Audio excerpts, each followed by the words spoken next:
एक बात पक्का है, दुनिया का कोई भी धर्म महान तब होता है जब उसकी संस्कृति और सभ्यता मजबूत हो,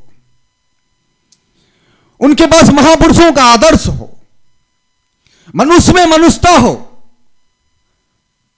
दूसरे के दुख को देखकर द्रवित हो जाना, कोई मुसीबत में हो तो उसकी मदद के लिए हजारों हाथ उठ जाए, कोई दुख के दलदल में फंस गया हो तो उसके लिए लोग हर तरफ से दौड़ सा पड़े, बच्चों में शिक्षा और संस्कार हो, युवाओं में दिशाएं हो, भटकाव ना हो, बुजुर्गों में सम्मान का भावना हो, बुजुर्गों की आज्ञा का पालन हो, बुजुर्गों की आज्ञा का पालन, सम्मान, हर वर्ग के लोगों को यथोचित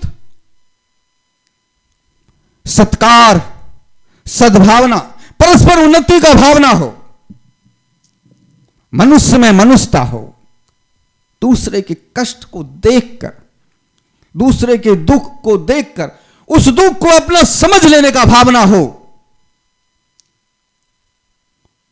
लेकिन यह सब तब होता है जब वह धर्म आर्थिक रूप से मजबूत होता है। कोई भी धर्म महान तब हो सकता है जिसकी संस्कृति और सभ्यता मजबूत हो, बच्चों में शिक्षा और संस्कार हो, बुजुर्गों का आदर और सम्मान हो, युवाओं में दिशाएं हो, परस्पर उन्नति का भावना हो, एक दूसरे का कष्ट को बांट लेने का सद्भावना हो।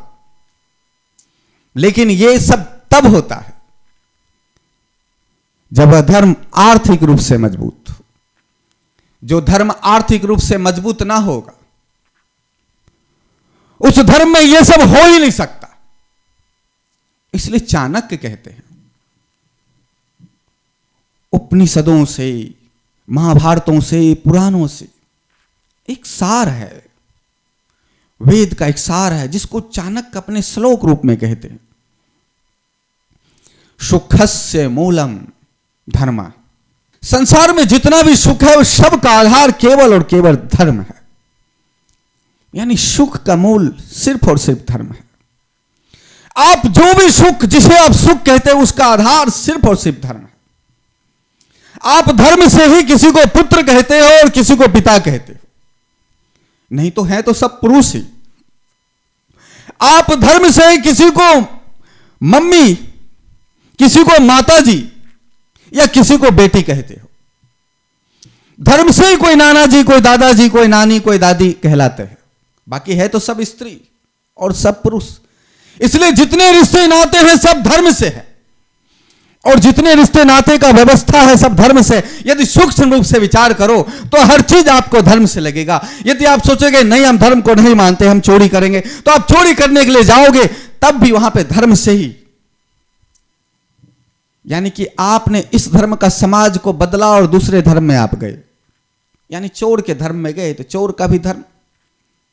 लोग कहते हैं ना कि देख भाई, बेईमानी का भी धंधा हम बड़े ईमानदारी से करते, यानी कि वहां ईमानदारी और ज्यादा चाहिए। चोरी करने के लिए गए, स्मगलिंग करने के लिए गए, मारामारी करने के लिए गए, गुंडागर्दी करने के लिए गए, तो एक बात पक्का हो गया कि वहां और आपको सच्चाई और ईमानदारी से करना पड़े। यानी वो दुनिया अलग, ये दुनिया अलग, उसका समाज अलग, इसकी समाज अलग।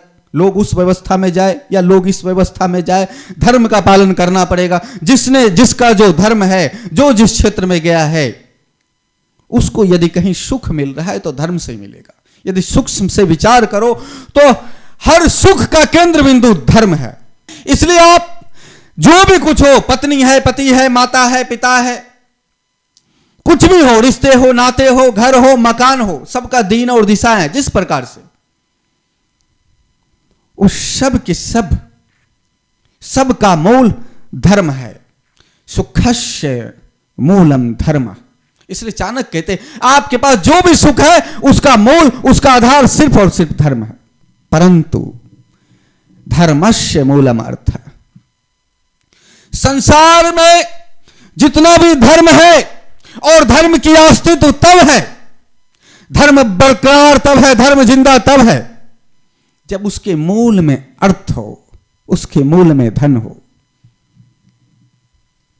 धन बिना धर्म नहीं। धन मतलब ऑक्सीजन, प्राणवायु धर्म का। जिस धर्म में धन ना हो उस धर्म को नष्ट हो जाना पड़ेगा। तो फिर सुखस्य मूलम धर्म, सुख का मूल धर्म है।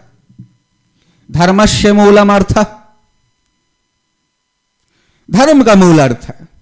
तो फिर ये अर्थ कहां से आता है, फिर ये धन कहां से आएगा?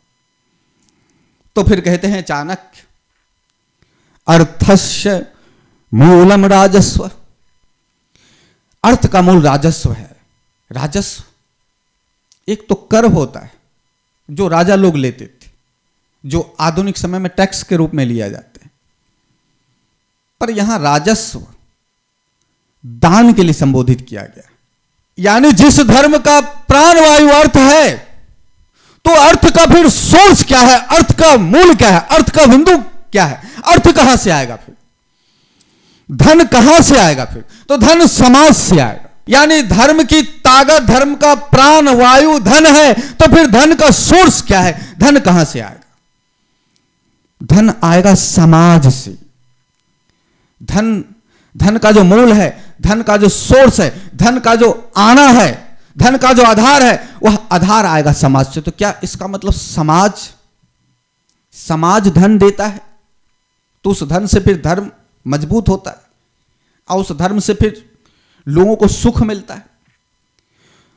तो समाज सोर्स है उस अर्थ का आने का। लेकिन प्रत्येक व्यक्ति धार्मिक तो नहीं होते, प्रत्येक व्यक्ति ऐसा तो नहीं होता है ना कि वो धन दे दे।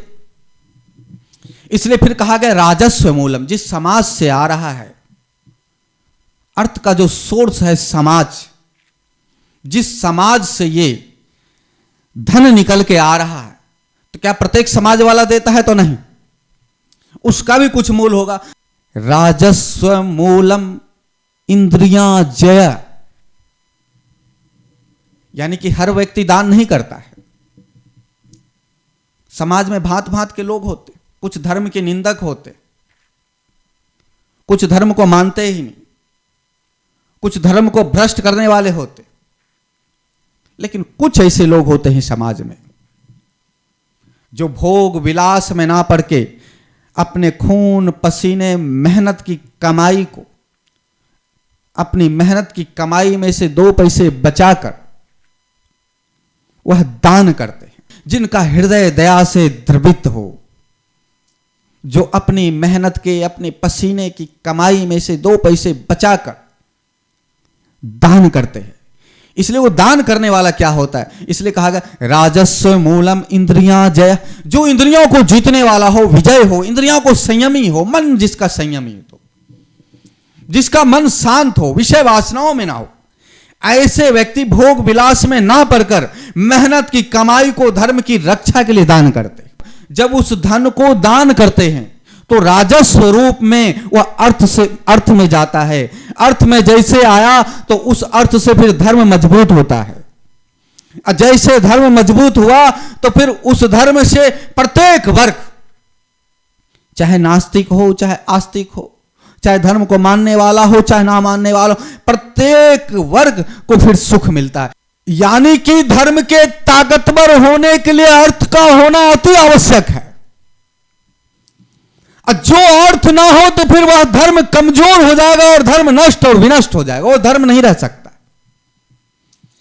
और जिस धर्म को मजबूती के लिए अर्थ चाहिए, वह अर्थ समाज में से संयमी लोगों के द्वारा आता है, दान के रूप में।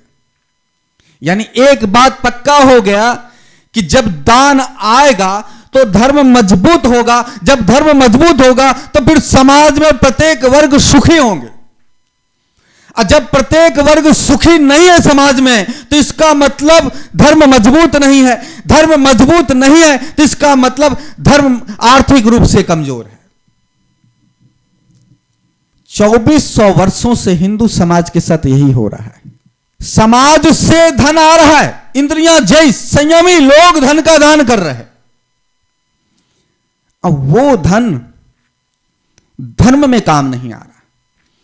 जो धन धर्म में काम ना आए उस धर्म को नष्ट होना ही पड़ेगा, वह धर्म कमजोर हो गए। यानी हिंदुओं के साथ उल्टा हो रहा है। दान तो आ रहा है, खूब भर भर के आ रहा है, पर वो दान धर्म से जुड़ नहीं पा रहा है।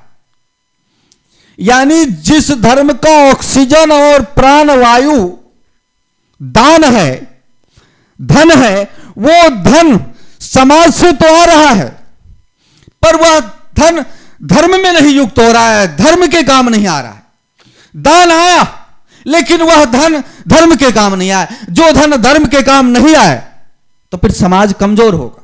अब यहां एक विचार करने योग्य बात, भारत में 6,40,000 गांव हैं और लगभग व्यवस्थित 4,000 शहर हैं। ये छोटे मोटे गांव और छोटे मोटे शहर और भी कई हैं, लेकिन मैं उन गांव और शहरों की बात करता हूं जो भारत सरकार के द्वारा व्यवस्थित रूप से मान्यता प्राप्त है। तो भारत के 6,40,000 गांव और 4,000 शहरों में लगभग 20 लाख व्यवस्थित मंदिर है। भारत के 20 लाख मंदिरों में से कुछ मंदिर ऐसे हैं जिनमें अथाह धन है। लगभग 1 लाख अरब डॉलर का अचल संपत्ति, सोना, चांदी, हीरा, जेवरात आदि के रूप में। यानी भारत के ऊपर यदि कर्ज कुछ है तो लगभग 700 अरब डॉलर का कर्ज है, और भारत के 4-5 मंदिरों के पास ही लगभग 1,200 अरब डॉलर है।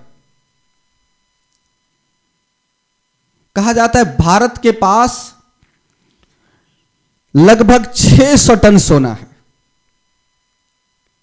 और दुनिया के सबसे ज्यादा सोना अमेरिका के पास।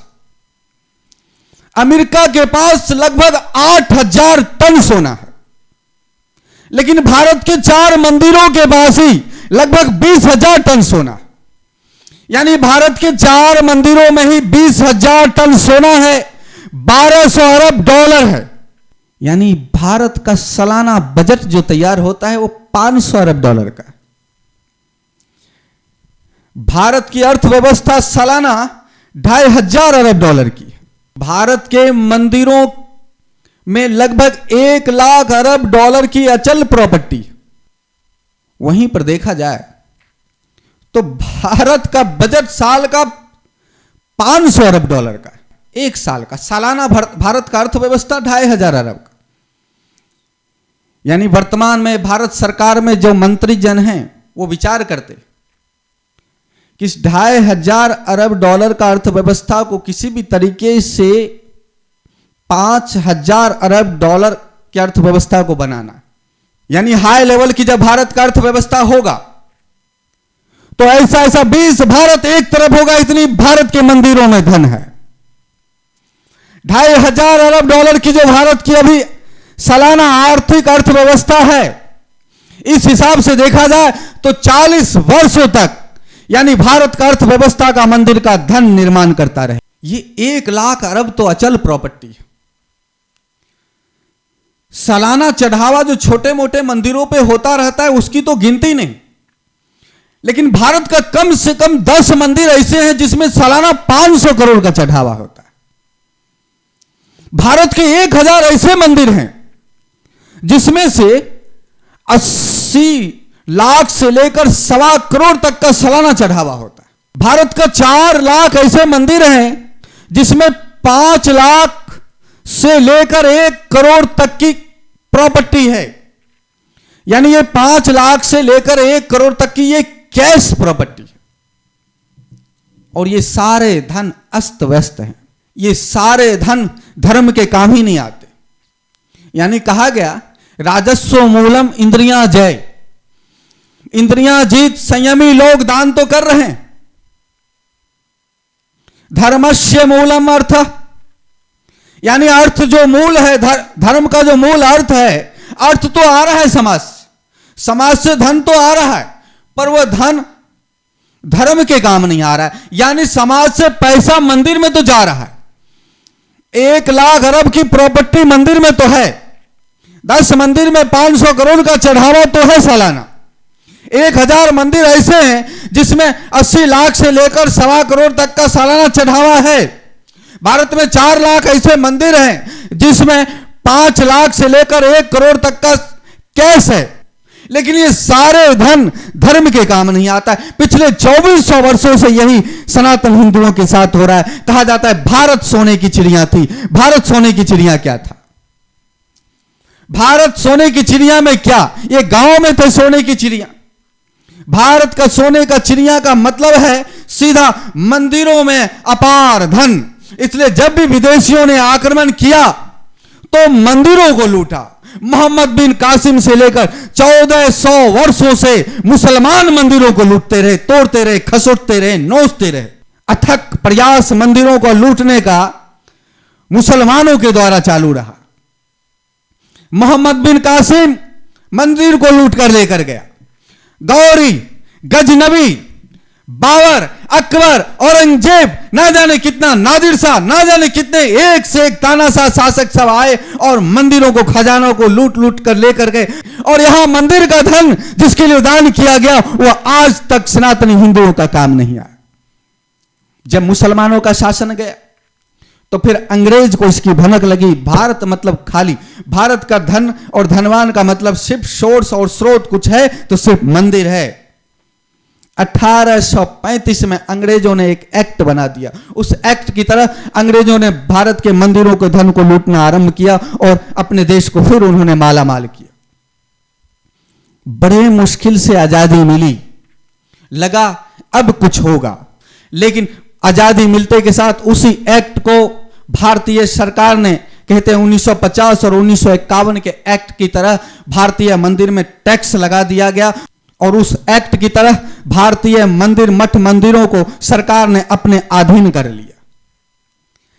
यानी 2400 वर्षों के साथ सनातन हिंदुओं के साथ वही हो रहा है। मुसलमानों ने लूटा, अंग्रेजों ने लूटा। अब 50-60 वर्षों से भारत सरकार इस तमाम मठ मंदिरों को अपने अधीन कर रखी है। 4% टैक्स लगा रखी है और भारत सरकार अब उसे लूट रही है। भारत में सबसे बड़ा यदि भ्रष्टाचार कुछ है तो मंदिरों का धन का भ्रष्टाचार है। 1 लाख अरब की प्रॉपर्टी और सालाना इतना इनकम, ये पता नहीं अंदर कहां जा रहा है, किस स्विच बैंक में ये सब सरकारी अधिकारी ना जाने कहां कहां पर ये रख रखे हैं। ये देश को भी गरीब बना रखे और हिंदू, सनातनी हिंदू को भी गरीब बना रखे। कहा जाता है इस मंदिर में दान करने वाला कोई मुसलमान तो नहीं होगा, कोई ईसाई तो नहीं होगा,